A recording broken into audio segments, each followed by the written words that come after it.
Hey everyone, today is the third day of my 19 days 19 tasks challenge, and I'll be talking about the roadblock of content creation. I get this message a lot.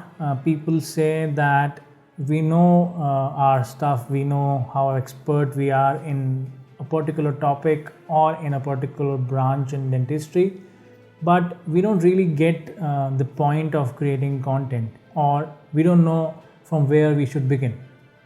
So let me address this issue in this particular presentation. First thing is, let's start with an example, root canal treatment, right? So what you must have seen and what I have seen a lot, that whenever we create content, and whenever I'm talking about websites, I'm talking about social media, I'm talking about your video content, I'm talking about everything. So whenever we hear this particular term, root canal treatment, what we end up talking about is, what is a root canal treatment? That's it.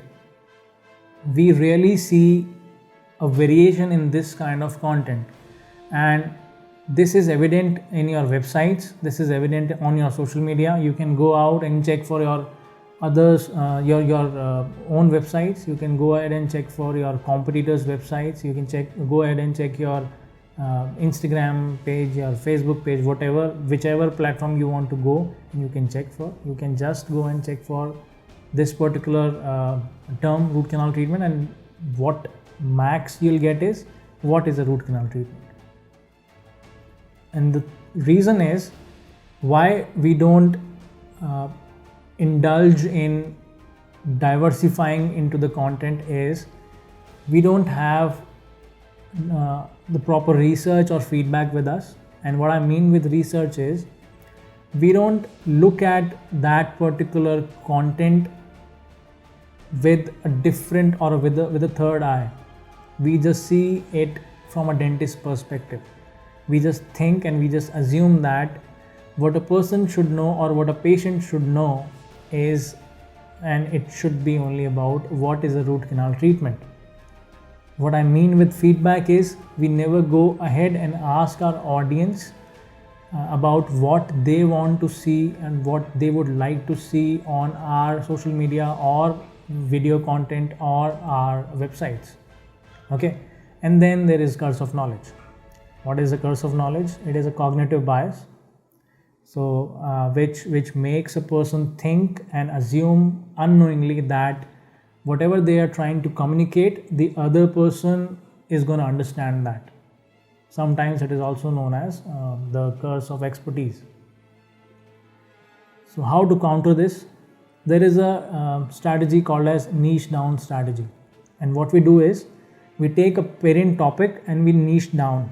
Okay, how to do it, and what it actually means is, you go in depth and you go and be specific about particular small bits and chunk of that particular parent topic. Where you should start now? First part is segmentation, second part is targeting, and the third part is positioning. In segmentation, what you do is, you segment your audience.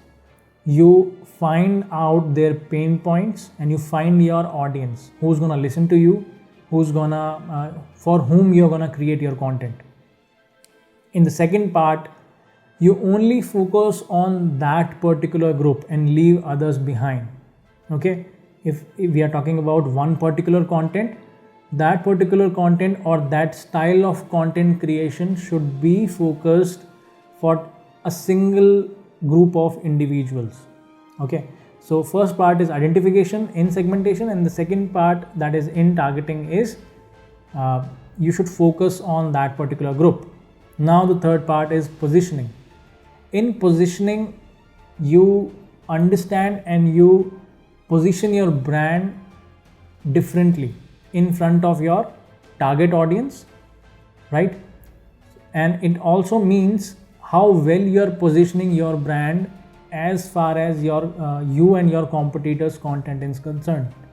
Okay, how different you are gonna create it, and how well your audience is responding to that it depends on these three things, right? So you can diversify and you can go in depth as far as the root canal treatment part is concerned. Also, I would like to emphasize right now on the targeting part. I've seen that a lot of people, what they do is they have a different type of audience, two different type of audience. One is patients and the other is dentists. Okay, so I guess we all have this kind of system built with us. So we end up creating content for dentists and we end up creating content for patients.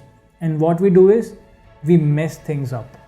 We bring everyone to a single platform. If it is your page, I've seen people talking about dentistry, core dentistry on their clinics page, talking about Facebook or Instagram, and similarly they maintain a single website for their patients and for their dentist friends. And the real problem is,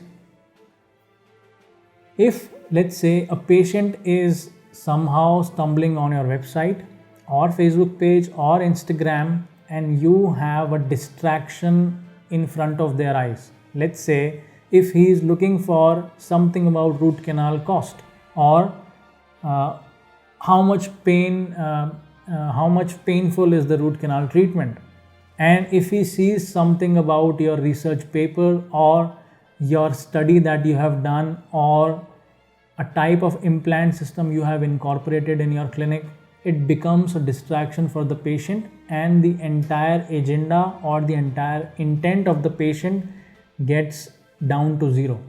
He goes back to Google and look for another website.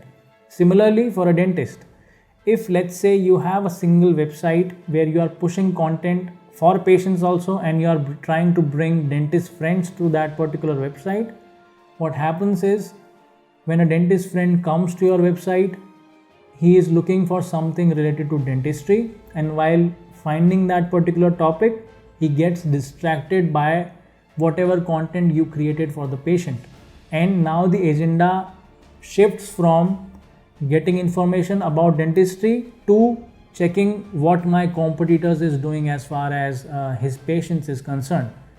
Human mind is wired like that. It's hardwired like that.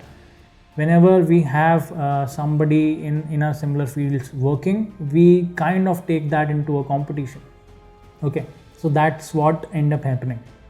So always, if you are trying to create content, keep your audience separate and keep your pages separate. Keep your don't bring dentists to your clinic page and don't bring your patients to your dentist centric page or website or Instagram, whatever. Keep everything separate.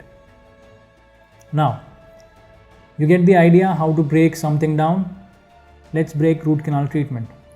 Questions with how root canal treatment hurt, how root canal treatment is done, and how long root canal treatment takes.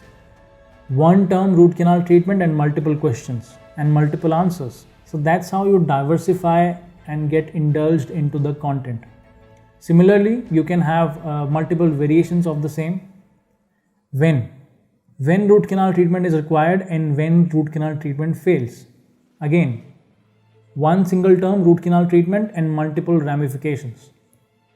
Similarly, why root canal treatment is required and why root canal treatment is done and why root canal treatment is painful.